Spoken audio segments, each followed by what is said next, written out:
Hello aspirants, welcome to AKSIS Academy Daily Current Affairs. So ముందుగా నేను ఇచ్చిన question కి answer which of the following is not a member of GCC. Iran ఎప్పుడు కొంచెం గొడవలు పడుతూ ఉంటుంది. So Iran is not part of Gulf cooperation council.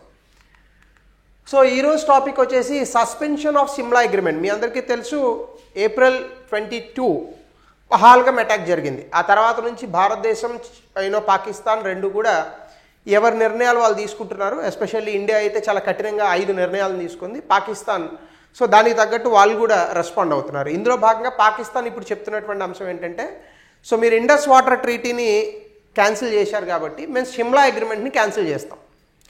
ఏంటి సిమ్లా అగ్రిమెంట్? బేసికల్గా పాకిస్తాన్కి మనకి 1947 యుద్ధం జరిగింది, 65లో యుద్ధం జరిగింది, 71లో యుద్ధం జరిగింది, 99లో అది యుద్ధం కాదు కానీ యుద్ధంగా చెప్తూ ఉంటాం, కార్గిల్. అయితే ఈ 4 సందర్భాల్లోని కూడా పాకిస్తాన్ వాళ్ళ ఊళ్ళోనేమో వాళ్ళు గెలిచామని చెప్పుకుంటారు. సో నార్మల్గా తెలిసిన మట్టుకైతే ఈ అన్ని యుద్ధాల్లోని కూడా భారతే గెలిచింది. But Kargil was not actually a war, but 1971 decisive fight. అది 65 కూడా డెఫినెట్గా. 47 అది ఎవరు గెలిచినట్టు కాదు, యాక్చువల్గా చెప్పాలంటే అది యుద్ధం కాదు. అయితే 1947లో మనకు జరిగినటువంటి అంశం నుంచి ఈరోజు మొదలు పెడదాం. ముఖ్యంగా భారతదేశం తాలూకా ఈ నార్దర్న్ ఇండియా మ్యాప్ ఇలా ఉన్నప్పుడు 1947 స్వతంత్రం వచ్చినప్పుడు జమ్మూ అండ్ కాశ్మీర్ని రాజా హరిసింగ్ అనే రాజు పరిపాలించేవాడు. ఈ రాజా హరిసింగ్ అనేటటువంటి వ్యక్తి నేను భారతదేశంలోని జాయిన్ అవ్వను, అలాగే పాకిస్తాన్లోని జాయిన్ అవ్వను, నేను సెపరేట్ ప్రాంతంగా ఉంటాము అని చెప్పారు. ఎందుకంటే బ్రిటిష్ వాళ్ళు పార్టీషన్లో భాగంగా గ్రూప్ ABC అనే 3 రాష్ట్రాలను ఇస్తారు. ఒకటేమో భారతదేశంలో కలిసే రాష్ట్రాలు, 2 పాకిస్తాన్లో కలిసే రాష్ట్రాలు, 3 భారత్ పాకిస్తాన్లో కలవకుండా స్వతంత్రంగా ఉండేటటువంటి రాష్ట్రాలు. ఇందులో భాగంగా కొన్ని రాష్ట్రాలు స్వతంత్రంగా ప్రకటించుకున్నాయి. 1 జూనాగఢ్, 2 జమ్మూ అండ్ కాశ్మీర్, 3 హైదరాబాద్. హైదరాబాద్ని పోలీస్ యాక్షన్తో ఆ రోజు ఉన్నటువంటి హోమ్ మినిస్టర్ సర్దార్ వల్లభాయ్ పటేల్ గారు ఇక్కడ ఉన్నటువంటి నిజాం చేతుల్లోంచి ఈ పూర్తి స్థాయిలో తీసుకొని దీన్ని భారత భూభాగంలో కలపడం జరిగింది. ఎందుకంటే హైదరాబాద్ పాకిస్తాన్లో భాగంగా కలవాలని అనుకుంది. ముస్లిం మెజారిటీ ప్రాంతం కాబట్టి ఆ రోజున హైదరాబాద్, సో పాకిస్తాన్లో కలవాలని అనుకున్నారు. ఇక్కడ నుంచి గోవా వరకు ఒక గ్రాండ్ ట్రంక్ రోడ్ కూడా వేద్దామని అనుకున్నాడు నిజాం, కానీ అది ఏవి కుదరలేదు. 2 జూనాగఢ్ ఈ ప్రాంతంలో మనకి రెఫరెండం అవి జరిగాయి, సో భారతదేశంలో ఉండిపోయారు. ఇక 3 జమ్మూ అండ్ కాశ్మీర్. జమ్మూ అండ్ కాశ్మీర్లో ఉన్నటువంటి రాజా హరిసింగ్ పాకిస్తాన్లోని కలవను, ఇండియాలోని కలవను, నేను విడిగా ఉంటానని అన్నాడు. ఆయన దాన్ని గౌరవించింది ఇండియా. కానీ పాకిస్తాన్ స్వతంత్రం రాగానే తనకున్నటువంటి ఆర్మీ, అలాగే తనకున్నటువంటి ఆర్మీ దగ్గరలో ఉన్నటువంటి కొంతమంది ట్రైబల్ పీపుల్స్తో కలిసి ఈ ప్రాంతం నుంచి మనల్ని ఆక్రమించుకోవడానికి లోపలికి ఎంటర్ అయ్యారు. అయితే రాజా హరిసింగ్ అప్పుడు మన దగ్గరకు వచ్చి హెల్ప్ చేయమని అడిగితే, నువ్వు భారతదేశంలో కలిస్తే కనుక మేము సహాయం చేస్తాం, లేదంటే మాకు సంబంధం లేదు. ఇది మనం చెప్పినటువంటి విషయం. అయితే ఆ రోజు నెహ్రూ గారికి, రాజా హరిసింగ్కి, భారత ప్రభుత్వానికి, జమ్మూ అండ్ కాశ్మీర్కి కలిసి ఒక ఇన్స్ట్రుమెంట్ ఆఫ్ ఎసెషన్ అనేటటువంటిది ఒకటి జరిగింది, అగ్రిమెంట్. ఈ అగ్రిమెంట్లో భాగంగా కొంత స్వయం ప్రతిపత్తితో జమ్మూ అండ్ కాశ్మీర్ని ఒక పాక్షిక రాష్ట్రంగా భారతదేశం యాడ్ చేసుకుంది. అంటే పూర్తి స్థాయిలో రాష్ట్రం కాలేదు. ఆ తర్వాత దీన్ని ఆధారంగా చేసుకుని ఆర్టికల్ 370 ఇవన్నీ వచ్చాయి. అయితే ఆ రోజు ఎప్పుడైతే ఇన్స్ట్రుమెంట్ ఆఫ్ ఎసెషన్ వచ్చిందో భారతదేశం ఆర్మీ కూడా ఈ యొక్క జమ్మూ అండ్ కాశ్మీర్ని కాపాడడానికి అటాక్ చేశారు. అయితే అప్పటికే ఆక్రమించుకున్నటువంటి పాకిస్తాన్ ఈ ప్రాంతాలు ఏవైతే ఉన్నాయో ఈ ప్రాంతాలని పూర్తి స్థాయిలో ఆక్రమించుకుంది. ఇగో ఇక్కడ మీకు ఇట్లా గీతలు పెట్టినటువంటి ప్రాంతాలు. సో వీటిని మనం ఇప్పుడు ఏమంటామంటే POK అని అంటాం, అంటే పాక్ ఆక్యుపైడ్ కాశ్మీర్, పాకిస్తాన్ ఆక్రమిత కాశ్మీర్. అయితే తర్వాత స్థానంలో ఏం జరిగిందంటే 1962లో చైనాకి ఇండియాకి యుద్ధం జరిగినప్పుడు ఈ ప్రాంతాన్ని చైనా వాడు మన దగ్గర నుంచి యుద్ధంలో గెలుచుకున్నాడు. దీన్ని అక్షయ్ చిన్ గ్లేషియర్ అని అంటారు. ఏమంటారు? అక్షయ్ చిన్ గ్లేషియర్. తర్వాత ఈ ప్రాంతం ఉంది కదా, ఈ ప్రాంతాన్ని పాకిస్తాన్ వాడు చైనా వాడికి గిఫ్ట్ ఇచ్చాడు, అంటే వాడికి సొంతం చేశాడు. అత్త సొమ్ము అల్లుడు తానం చేశాడని తెలుగులో సామెత ఉంది. అట్లా ఈ ప్రాంతాన్ని చైనాకి పాకిస్తాన్ గిఫ్ట్ ఇచ్చింది. ఇప్పుడు భారతదేశం అఫీషియల్ మ్యాప్ అయితే మనకి ఇలాగే కనిపిస్తుంది, మీరు ఇలాగే కనిపిస్తుంది. కానీ ఒరిజినల్గా కనుక మనం చూసుకుంటే ఇగో ఈ ప్రాంతం అంతా కూడా, అంటే మీకు ఇక్కడ నేను ఇలా కొట్టేసినటువంటి ప్రాంతం ఇదంతా కూడా పాకిస్తాన్ చేతిలో ఉంది, అంటే పాక్ ఆక్రమిత కాశ్మీర్. ఈ ప్రాంతం అంతా కూడా చైనా చేతుల్లో ఉంది. అయితే ఆ రోజున మనకి రాజా హరిసింగ్కి, జమ్మూ అండ్ కాశ్మీర్ రాజుకి, ఈవెన్ నెహ్రూ గారికి మధ్య చాలా సంభాషణలు జరిగాయి. సో అప్పట్లో చాలామంది అన్నారు ఏంటంటే, భారతదేశానికి చాలా అద్భుతమైనటువంటి సైనిక శక్తి ఉంది, ఎందుకు భారతదేశం ఈ ప్రాంతాన్ని ఆక్రమించుకోలేదు? రాజా హరిసింగ్ కూడా ఆ రోజు ఈవెన్ రాజా హరిసింగ్ కాకుండా ఆ తర్వాత వచ్చినటువంటి మహమ్మదుల్లా వీళ్ళ ఫ్యామిలీస్ కూడా వీళ్ళు ఏం చెప్తారంటే, మాకు కూడా జమ్మూ అండ్ కాశ్మీర్లో ఈ ప్రాంతం వరకు మాత్రమే మాకు పాపులారిటీ ఉంది. ఈ ప్రాంతం దాటిన తర్వాత పఖ్తూన్ అనేటటువంటి భాష మాట్లాడేటటువంటి కొంతమంది ట్రైబల్ పీపుల్ వీళ్ళు ఉంటారు. వీళ్ళు ఎక్కువగా పాకిస్తాన్తో అసోసియేట్ అయి ఉన్నారు. వీళ్ళు భారతదేశంతో అసోసియేట్ అయ్యి లేరు ఆ రోజుల్లో. అయితే తర్వాత కాలంలో కూడా మనం 1962లో కూడా యుద్ధం చేసిన తర్వాత 1965లో పాకిస్తాన్ చాలా తక్కువ అంచనా వేసి మనల్ని ఆక్రమించుకోవడానికి వచ్చింది. కానీ మనం లాహోర్ వరకు పాకిస్తాన్ ఆక్రమించాం ఆ రోజు. తర్వాత ఈ ఉజ్బెకిస్తాన్ తాష్కెంట్లో ఒక అగ్రిమెంట్ జరిగింది. ఆ అగ్రిమెంట్లో మళ్ళా భాగంగా వెనక్కి వచ్చేసాం. అయితే ఈ మొత్తం విషయంలో భాగంగా పాకిస్తాన్కి భారత్కి మధ్య లైన్ ఆఫ్ కంట్రోల్ అనేటటువంటి ఒక గీత ఉన్నది. ఈ గీత ఇరు దేశాలకి మధ్య సరిహద్దు ఉన్నది. ఈ గీతని గౌరవించుకునేటటువంటి ఒక ఒప్పందమే ఈ షిమ్లా ఒప్పందం. ఇది 1970లో ఆ ప్రాంతంలో ఈ షిమ్లా ఒప్పందం జరిగింది మనకి. అయితే ఇప్పుడు పాకిస్తాన్ ఏమంటది, ఈ షిమ్లా ఒప్పందాన్ని మేము రద్దు చేస్తూ ఉంటుంది. అంటే దాని అర్థం ఏంటి, ఇప్పటి వరకు ఉన్నటువంటి ఈ జమ్మూ అండ్ కాశ్మీర్ భూభాగము, పాక్ ఆక్రమిత కాశ్మీర్ ఏదైతే ఉందో, ఇప్పటి వరకు ఉన్నటువంటి ఆ లైన్ ఆఫ్ కంట్రోల్ దాటి మేము వస్తాము అంటే అది వస్తే ఏమవుతుంది, యుద్ధం జరుగుతుంది. సో కాబట్టి యుద్ధ వాతావరణం వచ్చేటటువంటి అవకాశం ఉన్నటువంటి ఒక ఒప్పందం ఏంటంటే షిమ్లా ఒప్పందాన్ని రద్దు చేయడం. ఇండస్ వాటర్ ట్రీటీని రద్దు చేసి నిజంగా నీటిని ఆపితే అది డిక్లరేషన్ యాక్ట్ ఆఫ్ వార్ కింద ప్రకటిస్తామని చెప్పి పాకిస్తాన్ చెప్పింది. Okay, we are ready for that. ఎందుకంటే Pakistan knows it very well. పాకిస్తాన్కి కన్వెన్షనల్గా సాంప్రదాయ పద్ధతిలో భారతదేశం మీద దాడి చేస్తే వాడు గెలవలేడు. అందుకే 2 స్ట్రాటజీలు ఎంచుకున్నాడు వాడు.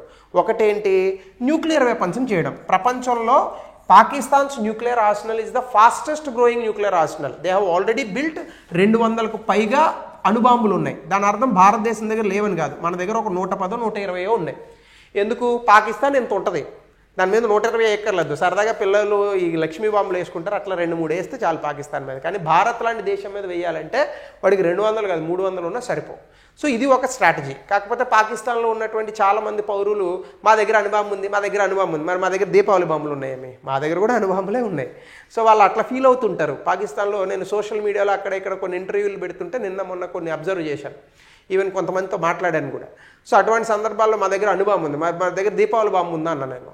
సో కాబట్టి ఇద్దరి దగ్గర అణుబాంబులు ఉన్నాయి. ఇది ఒకటి, అది యాక్ట్ ఆఫ్ డిటరెన్స్గా పనిచేస్తుంది. నెంబర్ 2, పాకిస్తాన్ ఎంచుకున్న నెంబర్ 2 స్ట్రాటజీ ఏంటంటే ఎసిమెట్రిక్ వార్ఫేర్. కొంచెం మంచి పదం వాడాను. దాని అర్థం ఏంటంటే, ఈ ఇస్లామిక్ టెర్రరిస్టులు ఎవరైతే ఉన్నారో లైక్ లష్కర్-ఈ తోయిబా ఇట్లాంటి కొన్ని టెర్రరిస్ట్ ఆర్గనైజేషన్స్, ఈ రాడికల్ ఆర్గనైజేషన్స్ని పట్టుకొని, నేను ఇక్కడ మతం గురించి మాట్లాడట్లేదు, బికాజ్ పీస్ఫుల్ కమ్యూనిటీ ప్రతి మతంలోనే ఉంటుంది, but they are irrelevant. Relevance ఎక్కడ వస్తుంది, ఎక్కడైతే మనకి దాన్ని ఆధారంగా చేసుకొని హింసను సృష్టిస్తున్నారో వాళ్ళ గురించే రిలవెన్స్ గురించి మాట్లాడతారు. ఇర్రిలవెంట్ ఏంటంటే పీస్ఫుల్గా ఉన్నటువంటి వ్యక్తులు, అది ఇర్రిలవెంట్. ఇప్పుడు హిందువులు ఉన్నారు, హిందువుల్లో అందరూ పీస్ఫుల్గానే ఉన్నారు 90% అని అనుకోండి, ఒక 5% మీకు నక్సలైట్లు ఉన్నారనుకోండి, వాళ్ళ గురించే మాట్లాడతారు. పీస్ఫుల్ పీపుల్ గురించి it's an irrelevant subject. So కాబట్టి ఈ ఇస్లామిక్ రాడికల్స్ని కొంతమందిని పెట్టుకొని జమ్మూ అండ్ కాశ్మీర్ ఈ ప్రాంతంలో అల్లర్లు సృష్టించాలనేటటువంటిది పాకిస్తాన్ తాలూకు 2వ స్ట్రాటజీ. ఈ స్ట్రాటజీ పాకిస్తాన్కి చాలా ఉపయోగపడింది. ఎందుకంటే టెర్రరిస్టులు వచ్చి అటాక్ చేస్తారు, పాకిస్తాన్కి డైరెక్ట్గా లింక్ ఉండదు. భారతదేశం ఈ టెర్రరిస్టులు ఆపేటటువంటి క్రమంలో తనకున్నటువంటి వనరులు మొత్తం ఖర్చు పెట్టాల్సి వస్తుంది. దీనికి మన వాళ్ళు కూడా తిరిగి ఎదుర్కొంటూ ఉంటారు. ఇప్పుడు ఇందులో భాగంగా ఈ షిమ్లా అగ్రిమెంట్ని క్యాన్సిల్ చేస్తూ ఉంటున్నారు. ఇది మనం ఈరోజు చూద్దాం. సో ఇండియా స్ట్రాంగ్ రిటాలియేటివ్ మెజర్స్ తర్వాత, పహల్గామ్ తర్వాత పాకిస్తాన్ షిమ్లా అగ్రిమెంట్ 1972ని తీసేయాలని అనుకుంటోంది. ఇది ఆ రోజున పీస్ఫుల్ రెజల్యూషన్ ఆఫ్ డిస్ప్యూట్, అంటే భారత్కి పాకిస్తాన్కి మధ్య ఉన్నటువంటి సరిహద్దు రేఖ, ముఖ్యంగా జమ్మూ అండ్ కాశ్మీర్ వివాదం గురించి ఈ షిమ్లా అగ్రిమెంట్ మనకు తెలుపుతుంది. ఇప్పుడు ఈ షిమ్లా అగ్రిమెంట్లో మన వాళ్ళు ఏం మాట్లాడుకున్నారంటే, ఇరు దేశాలకు సంబంధించినటువంటి సరిహద్దు అనేటటువంటిది మనం గౌరవించుకోవాలి. ప్రస్తుతానికి ఎక్కడి వరకు అయితే మనం ఆక్రమించుకొని ఉన్నామో ఆ ఆక్రమించుకున్నటువంటి ప్రాంతాల వరకు కూడా మనం పీస్ఫుల్గా ఉందాం, ఏమైనా ఉంటే ఫ్యూచర్లో చూసుకుందాం. ఇది భారత్కి పాకిస్తాన్కి మధ్య జరిగినటువంటి ఆ రోజు ఒప్పందం. అయితే ఇప్పుడు మీకు చెప్పినట్టుగా ఇగో ఇది పాక్ ఆక్రమిత కాశ్మీర్ ఉంది. ఇది ఇక్కడ రెడ్ కలర్లో ఉన్నది 1963లో పాకిస్తాన్ చైనాకి ఇచ్చింది. అలాగే ఇక్కడే ఉన్నటువంటి అక్షయ్ చిన్ గ్లేషియర్ అనేటటువంటిది ఏదైతే ఉందో ఇది చైనా ఆక్రమించింది 1962లో. ఈ మిగతాదంతా కూడా ఇండియన్ బోర్డర్లో ఉంది. ఇండియాకి చైనాకి మధ్య ఉన్నటువంటి బోర్డర్ని LAC అని అంటారు, లైన్ ఆఫ్ యాక్చువల్ కంట్రోల్. పాకిస్తాన్కి ఇండియాకి ఉన్నటువంటి బోర్డర్ని LOC అంటారు, లైన్ ఆఫ్ కంట్రోల్. గుర్తుపెట్టుకోండి. సో దీని తర్వాత షిమ్లా అగ్రిమెంట్ ఎప్పుడు జరిగిందంటే జూలై 2, 1972. ఇందిరాగాంధీ గారు ప్రైమ్ మినిస్టర్గా ఉన్నారు. పాకిస్తాన్ ప్రెసిడెంట్ జుల్ఫికర్ అలీ భుట్టో ఉన్నారు, బెనజీర్ భుట్టో వాళ్ళ నాన్న. సో ఆ టైంలో ఇక్కడ 1971 ఇండియా పాకిస్తాన్కి యుద్ధం జరిగింది. ఎందుకు జరిగింది? Bangladesh liberation war. బంగ్లాదేశ్ పాకిస్తాన్ ఇరు దేశాలు కొట్టుకుంటున్నాయి. అప్పుడు బంగ్లాదేశ్లో భాగంగానే పాకిస్తాన్ ఉన్నది. కానీ పాకిస్తాన్ చేసే అకృత్యాలు తట్టుకోలేక బంగ్లాదేశ్ వాళ్ళు సెపరేట్ దేశంగా మారాలని అనుకున్నారు. వీడికి చాలా బాధ వచ్చింది పాకిస్తాన్ వాడికి, ఎందుకంటే మా దేశం పోతోందని. మరి ఇండియాలోంచి విడిపోయినప్పుడు మాకు బాధ రాదు? ఈ రోజున పాకిస్తాన్ భారతదేశం చేతుల్లో ఉండుంటే అరేబియన్ సీ, మెడిటేరియన్ సీలో మొత్తం పెత్తనం మనదే ప్రపంచవ్యాప్తంగా. అమెరికా లాంటి దేశాలు, రష్యా లాంటి దేశాలు కూడా మనల్ని ఢీకొట్టడానికి భయపడేవి ఈరోజు, చైనా లాంటి దేశాలు కూడా. కానీ ఈరోజు పాకిస్తాన్ చేతిలోకి పోవడం వల్ల హార్ట్లాండ్ లైక్ ఆఫ్ఘనిస్తాన్ లాంటి ప్రాంతాలను భారత్ కంట్రోల్ చేసే పొజిషన్లో లేదు. ఉంది, మనకి పాకిస్తాన్కి మధ్యలో ఆఫ్ఘనిస్తాన్కి మన బోర్డర్ ఉంది 80 కిలోమీటర్లు. కానీ ఆ ప్రాంతాన్ని ఇప్పుడు భారతదేశం కంట్రోల్ చేయట్లా. ఒకవేళ అది చేసి ఉన్నట్లయితే తాలిబన్స్ని కూడా చాలా ఎఫెక్టివ్గా కంట్రోల్ చేసేటోళ్ళం. మీరు చూడండి, తాలిబన్స్ ఉన్నారు, రష్యా వాళ్ళతో పోరాడారు, తాలిబన్స్ ఉన్నారు, చైనా వాళ్ళతో కూడా వాళ్ళకి విసుగుంది. అదే తాలిబన్స్ని అమెరికా ఎంత ఇబ్బంది పడింది. కానీ ఆ తాలిబన్స్ నిన్న ఏమన్నారు? భారతదేశం మీద జరిగినటువంటి అటాక్ రీజనల్ పీస్ని, అంటే ప్రాంతీయ శాంతిని, శాంతి భద్రతలకు విఘాతం కలిగిస్తుంది, దీన్ని మేము ఖండిస్తున్నాం అన్నారు. మీరు ఎక్కడైనా చూసారా తాలిబాన్ లాంటి ఒక ఆర్గనైజేషన్ డెమోక్రటిక్ నేషన్కి సపోర్ట్ చేయడం? That is the power of Indian diplomacy. అదే పాకిస్తాన్ మన చేతుల్లో ఉండుంటే మనం ఎంత చక్రం తిప్పేటోళ్ళం. కానీ వీడికి 1975లో బాధ వచ్చింది, 71లో. ఏంటి? పాకిస్తాన్ నుంచి బంగ్లాదేశ్ విడిపోతానన్నప్పుడు అరేరే మీరు ఎలా విడిపోతారని చెప్పి విపరీతమైన అకృత్యాలు చేసింది పాకిస్తాన్. సో అందులో భాగంగా బంగ్లాదేశ్ వాళ్ళు మనల్ని హెల్ప్ అడిగితే మనము పాకిస్తాన్తో యుద్ధం చేసి 15 రోజుల్లో పాకిస్తాన్ ఓడగొట్టి బంగ్లాదేశ్ను ఒక సెపరేట్ దేశంగా చేశాం. ఆ తర్వాత పాకిస్తాన్ భయపడింది, ఎందుకంటే అది that was the best chance that India ever got. ఆ రోజున ఇంకొంచెం ఓపిక బట్టి జరిగితే జరిగిందని అనుకోండి, ఎందుకంటే అప్పటికి పాకిస్తాన్ దగ్గర అణుబాంబులు లేవు. ఆ రోజున కూడా ఈ జమ్మూ అండ్ కాశ్మీర్ మొత్తం మనం హస్తగతం చేసుకొని ఉన్నట్లయితే ఈ రోజు అసలు పాకిస్తాన్తో గొడవ ఉండేది కాదు. కానీ భారతదేశం ఆ ప్రాంతాలను గౌరవించింది ఆ రోజు. దానివల్ల 1972లో జుల్ఫికర్ అలీ భుట్టో, ఇందిరాగాంధీ ఒక అగ్రిమెంట్ చేసుకున్నారు, అదే షిమ్లా అగ్రిమెంట్. ఈ షిమ్లా అగ్రిమెంట్ ఏంటి? బంగ్లాదేశ్తో ఇండియా డెసిసివ్ మిలిటరీ విక్టరీ. ఎందుకంటే పాకిస్తాన్ ఆర్మీ లొంగిపోయింది బంగ్లాదేశ్లో మన మీద. మనం కరాచీ పోర్ట్ను 5 రోజుల్లో బ్లాస్ట్ చేసాం. 5 రోజులు పట్టింది బాగా అయితే బ్లాస్ట్ చేయడానికి. అరేబియన్ సీలోకి వెళ్ళి 5 రోజుల్లో కరాచీ పోర్ట్ బ్లాస్ట్ అయింది. సో అటువంటి సందర్భంలో పాకిస్తాన్ మనతో ఉన్నటువంటి సంబంధాలను పెంపొందించుకోవడానికి ఈ షిమ్లా అగ్రిమెంట్ను ఒప్పుకున్నారు. ఈ షిమ్లా అగ్రిమెంట్ చేసేటటువంటి సమయానికి ఇరు దేశాల దగ్గర అణుబాంబులు లేవు. ఎందుకంటే మనకు కూడా అణుబాంబు వచ్చింది 1990లో, పోఖ్రాన్ టెస్ట్ తర్వాత 1998. సో ఈ టైంలో పీస్ఫుల్ కో ఎగ్జిస్టెన్స్, మనం శాంతియుతంగా బతుకుతాము. అలాగే దౌత్యపరమైనటువంటి సంబంధాల ద్వారా మాత్రమే ఇరు దేశాల మధ్య ఉన్నటువంటి సరిహద్దు వివాదాన్ని మనం పూర్తి చేసుకుందాం. ఇందులో భాగంగా యుఎన్ చార్టర్ ఒకటి తీసుకొచ్చారు. అంటే బైలేటరల్ రిలేషన్స్ అనేటటువంటివి యునైటెడ్ నేషన్స్ ఆధారంగా నడుస్తాయి. అలాగే ఇండైరెక్ట్లీ కౌంటర్డ్ ఎర్లియర్ రెజల్యూషన్స్, ఇంతకు ముందు ఉన్నటువంటి ప్లెబిసైట్, అంటే కశ్మీర్లో ప్లెబిసైట్ పెట్టాలని అనుకున్నారు. ప్లెబిసైట్ అంటే ఏంటంటే కశ్మీర్ ప్రజలు ఎవరితో ఉండాలి అని. ఆ రోజున కనుక కశ్మీర్ ప్రజలు ఎవరితో ఉండాలని పెడితే ఖచ్చితంగా ఇండియా గెలిచేది. ఈ రోజైతే మరి నాకు కూడా కొంచెం నమ్మకం లేదు, ఎందుకంటే ఇండియన్ ఆర్మీ మీద చాలా వ్యతిరేకతను పెంచి పోషించింది పాకిస్తాన్. సో ఈ ప్లెబిసైట్ ఇవన్నీ కూడా ఇంకా రద్దయ్యాయి. అలాగే పీస్ఫుల్ సెటిల్మెంట్ ఆఫ్ డిస్ప్యూట్స్, ఇరు దేశాలకి మధ్య ఉన్నటువంటి ఈ సరిహద్దు వివాదాలని ఇక్కడ చూడండి. థర్డ్ పార్టీ అంటే మూడవ వ్యక్తి లేకుండా మన ఇద్దరమే కలిసి, అంటే ఇప్పుడు పాకిస్తాన్కి, ఇండియాకి జమ్మూ కాశ్మీర్ ఎవరిది, ఇందులోకి ఎవడో అమెరికానో చైనానో రావడానికి లేదు, ఇరు దేశాలే సాల్వ్ చేసుకోవాలి. ఇది షిమ్లా అగ్రిమెంట్లో 2వ అంశం. 3, ఇరు దేశాలకి సంబంధించినటువంటి సార్వభౌమ అధికారాన్ని గౌరవించాలి. అంటే దాని అర్థం ఏంటి? వాడు మన దగ్గరికి రాకూడదు, మనం వాడి దగ్గరికి పోకూడదు. అంటే దాని అర్థం ఇంటర్నల్ అఫైర్స్, పాకిస్తాన్ ఇంటర్నల్ అఫైర్స్లో మనం వేలు పెట్టకూడదు, ఇండియా ఇంటర్నల్ అఫైర్స్లో వాడు వేలు పెట్టకూడదు. అందుకే వాడు ఏం చేస్తాడు? డైరెక్ట్గా వేలు పెట్టాడు, వాడు టెర్రరిస్టులతో పెట్టిస్తాడు. సో అలాగే redrawing of cease fire line, అంటే 1971లో యుద్ధం జరిగేటటువంటి సమయంలో కాల్పుల విరమణ ఒప్పందం కూడా ఒకటి చేసుకున్నారు. జమ్మూ అండ్ కాశ్మీర్లో లైన్ ఆఫ్ కంట్రోల్ దగ్గర ఇరు దేశాలు కాల్పులు జరుపుకోకూడదు.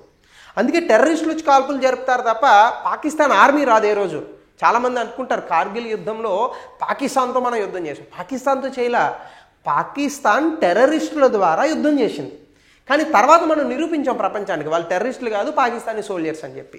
అట్లాగనే 2 దేశాలు కూడా ఒకే యూనిలేటరల్గా, అంటే ఒకర్లే లైన్ ఆఫ్ కంట్రోల్ని మార్చడానికి లేదు. ఇండియా పాకిస్తాన్ ఇరు దేశాలు అంగీకారంతో ఈ లైన్ ఆఫ్ కంట్రోల్ సరిహద్దు వివాదం తీరాలి తప్ప ఒక దేశం ఇంకొక దేశాన్ని భయపెట్టో ఇంకొకటో చేసో మార్చడానికి లేదు. ఇప్పుడు ఈ ఒప్పందాన్ని రద్దు చేస్తూ ఉంటుంది. అలాగే ఇరు దేశాలకి మధ్య దౌత్యపరమైనటువంటి సంబంధాలు ఉండాలి. అంటే ఇరు దేశాల మధ్య ఉన్నటువంటి ప్రజలు ట్రావెల్ చేస్తారు. ఈరోజు కూడా నేను ఒకటి చూశాను, ఇండియాలో ఉన్నటువంటి పాకిస్తాన్ కొంతమంది వ్యక్తులు ఎవరైతే ఉన్నారో దాదాపుగా గుజరాత్లో 1022 మందిని 1222 మందిని గూడ్స్ ట్రైన్ ఎక్కించి పాకిస్తాన్ పంపించారు మన వాళ్ళు. సో కాబట్టి ఇట్లాంటివన్నీ జరగకుండా ఆ రోజున ఉన్నటువంటి డిప్లొమాటిక్ టైల్స్ నార్మల్గా ఉండాలి. అలాగే ప్రిజనర్స్ ఆఫ్ వార్, ఆ రోజున భారతదేశం 93,000 మంది పాకిస్తాన్ ఆర్మీ పీపుల్ని అరెస్ట్ చేసింది. వీళ్ళని వదిలిపెట్టాం. అలాగే సిమ్లా అగ్రిమెంట్ తాలూకా సస్పెన్షన్ కనుక ఇప్పుడు చేస్తే ఏమవుతుంది, ఇప్పుడు బైలాటరలిజం ఉండదు. అంటే ఇరు దేశాలు దౌత్యపరమైనటువంటి సంబంధాలు కాకుండా మధ్యలో వేరే దేశాన్ని తీసుకొచ్చే అవకాశం ఉంటుంది. అలాగే ఇండియాకి పాకిస్తాన్కి మధ్య గొడవలు అమెరికానో చైనానో లేదా ఇంకొక దేశాన్నో పాకిస్తాన్ తీసుకొచ్చి మధ్యలో పెట్టచ్చు. అది ఇండియాకి నచ్చదు, ఎప్పుడూ నచ్చదు. ట్రంప్ ఓపెన్గా చెప్పాడు లాస్ట్ టైం ఎలక్షన్స్ జరిగేటప్పుడు, I told to Modi that we are very good at treating those people, if you give me a chance I will help you అని చెప్పాడు ఆయన ఓపెన్గా. కానీ మోడీ గారు డైరెక్ట్గా చెప్పాడు ఆయన ఏమని, మాకు అవసరం లేదు, మా సంగతి మేము చూసుకోగలం. అంటే ఏంటి దాని అర్థం, భారత్ పాకిస్తాన్ విషయంలో మూడో దేశాన్ని తీసుకురావడం భారతదేశానికి ఇష్టం లేదు. ఎందుకంటే వీళ్ళందరూ కూడా 1947లో 62లో మనకు వ్యతిరేకం, ఇంక్లూడింగ్ రష్యా. తాష్కెంట్ అగ్రిమెంట్ జరిగింది అసలు రష్యాకి మనం వ్యతిరేకంగా ఉన్నామని. ఆ రోజు కూడా ఎందుకు జరిగిందంటే హంగేరీలో రష్యా యుద్ధం చేస్తుంది. ఆ సమయంలో నెహ్రూ గారు దానికి వ్యతిరేకంగా మాట్లాడాడు కొంత, అప్పుడు రష్యా కోపం వచ్చింది. అందుకే తాష్కెంట్ అగ్రిమెంట్ ఆ సమయంలో రష్యా మనల్ని ఏం సపోర్ట్ చేయాల, ఇద్దరు గొడవ పడకండి అని చెప్పింది అంతే. సో ఆ తర్వాత కాంట్రడిక్ట్స్ ద బైలాటరల్ రిజల్యూషన్స్, అంటే సిమ్లా అగ్రిమెంట్లో తీసుకున్నటువంటి దౌత్యపరమైనటువంటి అంశాలకు ఇప్పుడు పాకిస్తాన్ ఫుల్ స్టాప్ పెడుతుంది. అంటే it can do war also, it may do war, అంత సీన్ లేదనుకోండి పాకిస్తాన్కి చెప్తున్నా. అలాగే ప్రాక్సీ వార్ఫేర్ రివైవల్, ఆ తర్వాత ఏమనుకున్నారంటే సియాచిన్ కార్గిల్ వార్ సమయంలో అసలు పాకిస్తాన్ టెర్రరిస్టులు కానీ ఎవరిని కానీ యూజ్ చేయకూడదు, కానీ ఒప్పుకోరు కదా, డైరెక్ట్గా మేము టెర్రరిస్టులు వాడతామని చెప్తారు ఎవరైనా. సో కాబట్టి ఈ సిమ్లా ఫ్రేమ్వర్క్ వల్ల కొంతవరకు మనం ఇది చేశాము. కానీ ఇప్పుడు సిమ్లా అగ్రిమెంట్ కనుక సస్పెండ్ అయితే టెర్రరిస్ట్ యాక్టివిటీస్ ఇంకా పెరిగే అవకాశం ఉంటుంది. అలాగే డిప్లొమాటిక్ అండ్ మిలిటరీ టెన్షన్స్, అలానే మనం కూడా ఏం చేయమని అనుకోకండి. బలూచిస్తాన్లో ఈరోజు ఒక అటాక్ జరిగింది తెలుసా, అది ఇండియా చేసిందనే మాట నేను చెప్పను, కానీ డెఫినెట్గా భారతదేశం కూడా పాకిస్తాన్ని ఇబ్బంది పెట్టేటటువంటి ప్రయత్నాలు చేస్తుంది ఆబ్వియస్గా.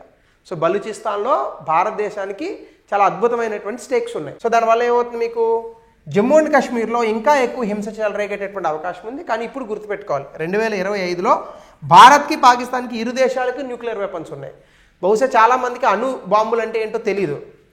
నేను ఏదో ఒక వీడియో చూశాను, ఎవరో ఒక ఆయన పాకిస్తాన్, అఫ్కోర్స్ పాకిస్తాన్ డెఫినెట్గా I would say there are so many illiterates in Pakistan, uneducated people. So మన దగ్గర అనుభవం ఉంది కదా అంటాడు ఆయన, ఎవరో యాంకర్ మైక్ పెడితే. భారతదేశం దగ్గర కూడా అనుభవం ఉంది కదా అంటే అతను చెప్పిన సమాధానం ఏంటంటే లేదు, పాకిస్తాన్ దగ్గర ఉన్నటువంటి అనుభవం మోర్ పవర్ఫుల్ అంట. అనుభవం ఏదైనా అనుభవమే, అది పాకిస్తానా చైనానా ఇంకొకటి అనేది ఉండదు. So that type of illiterate people are there.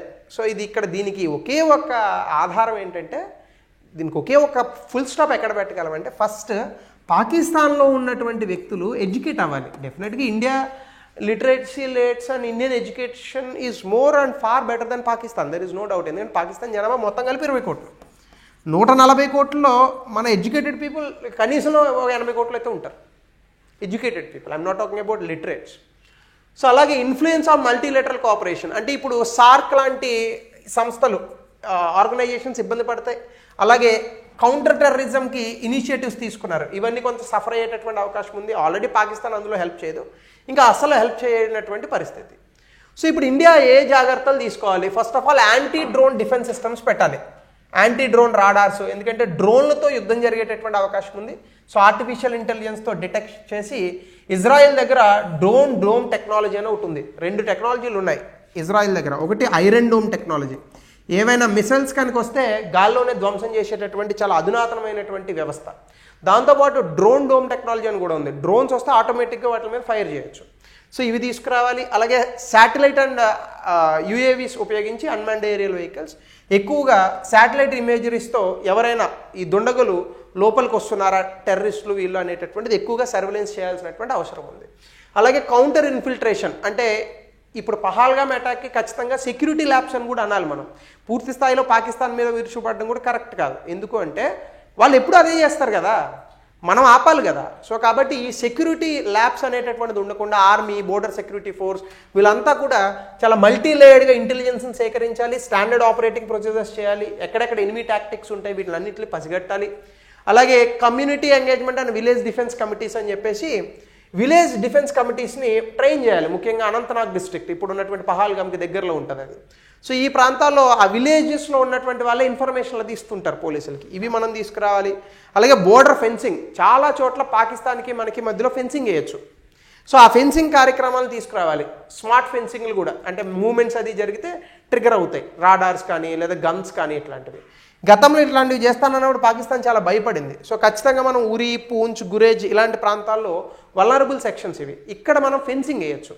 So ఈ ఫెన్సింగ్ని కూడా వేయాలి మనం. ఇవన్నీ చేస్తే ఖచ్చితంగా షిమ్లా అగ్రిమెంట్ని వాళ్ళు రద్దు చేసినా కూడా మనల్ని మనం కాపాడుకునే శక్తి ఎలాగో ఉంది, యుద్ధం వచ్చినా కూడా దాన్ని ఎదుర్కోగలిగే సైనిక శక్తి భారతదేశం తాలూకా సొంతం. సో ఇది టాపిక్. దీనికి సంబంధించి గతంలో ఇచ్చినటువంటి ప్రశ్న, దీని సమాధానాన్ని తెలపండి. అలాగే increasing cross border terrorist attack and growing interference in internal affairs of members by Pakistan are not conducive for SAARC. దీన్ని ఎక్స్ప్లెయిన్ చేయండి. గతంలో ఇచ్చినటువంటి ప్రశ్న 200 పదాలు. సో ఒకవేళ ఇప్పుడు ప్రజలు ఏం కోరుకుంటున్నారు, నిజంగా యుద్ధం కోరుకుంటున్నారా, దాని మీద పర్యవసానాలు తెలుసా, ఇది కూడా మీ అభిప్రాయాన్ని కామెంట్ సెక్షన్లో తెలపండి. Thank you, have a nice day.